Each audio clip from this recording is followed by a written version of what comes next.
So let's talk a little bit about the shelling we're seeing on TV and the propaganda and implications versus reality. So we know that all the sides in the Ukraine issue have been shelling each other, sniping each other for years.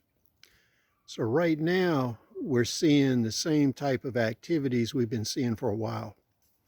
The tempo may be increasing, but it's not the preparatory bombardment for an invasion. Now, as a lot of you know, the business I've been in for the last 30 years gives me access to a lot of weaponry. 6-7 years ago, I did some videos on my channel here and I covered different mortars. Now, one thing I want you to understand when you're looking at this stuff, when you look at that kindergarten that got hit, you notice it blew a hole in the wall. It didn't blow half the building down. So that tells you it was not a heavy caliber weapon. Now, for instance, I have an 82 millimeter mortar of Soviet origin.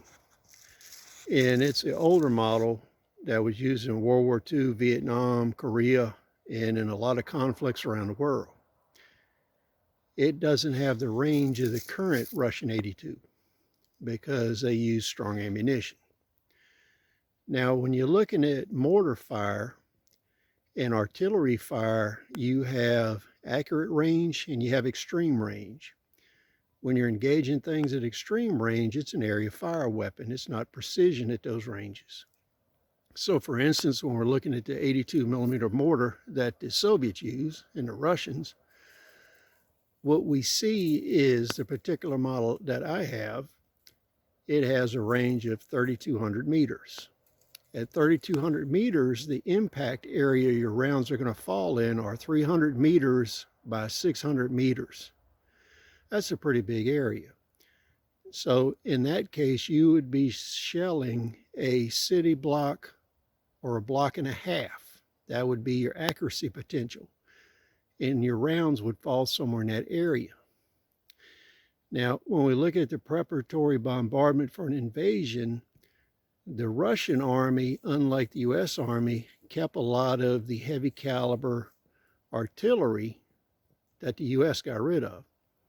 U.S. military figured that anything over 155 millimeter was too slow to reload. So what they did is they depended on missiles and on MRLS, which is multiple rocket launcher, to make up for the difference in throw weight. So the problem is a lot of military tacticians don't think that was a good idea. But that's a subject for another video. So what we want to do is talk about the heavier Russian artillery.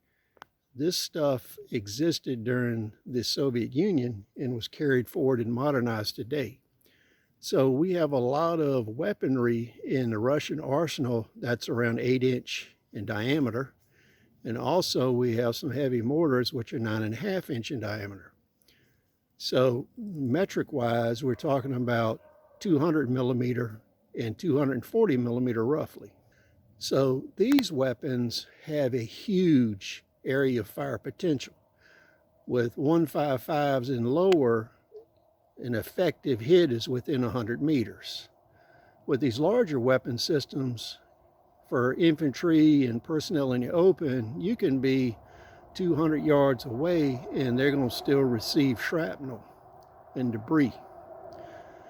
So when we think about this, what we're going to see is large artillery that's capable of destroying an entire building.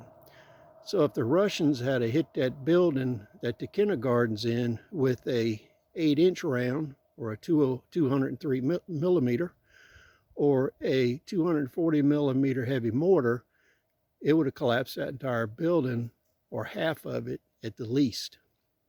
So when you're watching the news media, beware of what you're seeing and what they're saying, because the heavy bombardment that the Russians will use is much more destructive than what you're seeing on TV. Please comment, rate, subscribe. We'll see you on the next video.